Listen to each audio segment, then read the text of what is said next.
Selamat pagi, saudara-saudara terkasih. Jumpa kembali dengan saya, Sandy Murniati Santoso, dalam Sapaan dan Renungan GKI Salatiga, Senin 25 April 2022. Kita akan mengawali pagi hari ini dengan renungan. Mari saya akan menghantarkan dalam doa. Mari kita berdoa. Bapa Surgawi, kami memohon penyertaan-Mu atas renungan kami di pagi hari ini. Berkatilah ya Tuhan, agar renungan ini menyapa kami. Dalam nama Tuhan Yesus Kristus kami berdoa. Amin. Saudara-saudara, renungan kita pada pagi hari ini saya ambilkan dari karya tulisan Bapak Eka Dharma Putra dengan format yang sudah diringkas, yang berjudul Mengasihi Musuh, Urgensi atau Fantasi. Dalam Matius 5 ayat 43 mengatakan, "Kamu telah mendengar firman, kasihilah sesamamu manusia dan bencilah musuhmu. Tetapi aku berkata kepadamu, kasihilah musuhmu, berdoalah bagi mereka yang menganiaya kamu."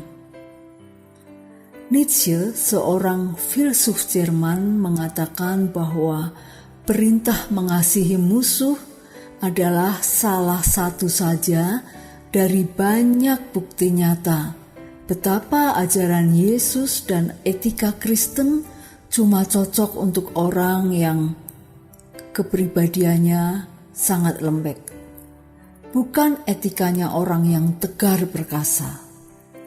Sikap hidup para pecundang, bukan pemenang. Orang-orang tersebut, kata Nietzsche, bila jujur, sebenarnya juga ingin membalas musuh, tapi tidak punya keberanian. Hatinya kecil, ciut. Maka melalui perintah ini mencari pembenaran diri. Perintah Yesus secara khusus untuk mengasihi musuh sungguh menantang kita. Mengasihi musuh adalah sebuah keharusan, karena kebencian berbalas dengan kebencian hanya mengantar kita pada kebinasaan. Kebencian lebih sering meninggalkan sisa-sisa kerusakan yang lebih sering tidak bisa diperbaiki lagi. Nah, kasih termasuk di sini adalah mengasihi musuh adalah satu-satunya solusi. Tuhan Yesus mengenal betul keterbatasan manusiawi serta dilema-dilemanya. Dia sendiri mengalaminya, secara langsung bahkan. Namun demikian, tanpa meremehkan kenyataan itu, Yesus benar-benar sangat serius dengan perintahnya, dan Dia mau agar kita juga sama seriusnya berusaha melaksanakan apa yang diperintahkannya. Namun dalam praktik, bagaimana sih caranya mengasihi musuh? Kita pertama-tama perlu mengembangkan terus-menerus kemampuan dan terutama kemauan untuk mengampuni.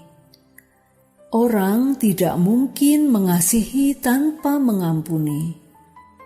Yang perlu disadari adalah bahwa pengampunan selalu berarti berhadapan dengan orang yang bersalah, yang menyakiti dan melukai kita. Orang baik-baik tidak memerlukan pengampunan. Begitu juga orang yang senantiasa menyenangkan hati kita tentu tidak memerlukan pengampunan. Jadi, kita mesti mengampuni begitu saja orang yang melukai kita. Itu sungguh tidak masuk akal. Tapi tidak ada pilihan lain. Pengampunan selalu merupakan bagian dari kewajiban si korban, bukan si pelaku. Yang berkewajiban mengampuni adalah pihak yang telah menjadi korban ketidakadilan. korban kebencian, korban pengkhianatan, dan sebagainya. Sedangkan para pelaku kejahatan berada di posisi yang perlu diampuni. Jadi, rumusnya memang sudah disakiti masih mengampuni pula.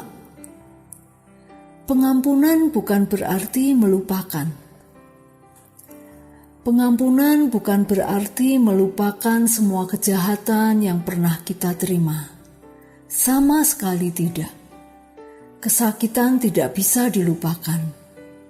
Tetapi disinilah letak paradoks pengampunan itu. Pengampunan sejati justru hanya bisa lahir dari tengah rasa pedih, disakiti yang masih amat terasa. Mengampuni adalah to remember and to forgive, mengingat dan mengampuni, bukan lupakan dan ampuni. Jadi, aku tidak melupakan kesakitan dan kepedihanku akibat perbuatanmu. Itu tidak mungkin. Tapi aku bersedia untuk mengampunimu.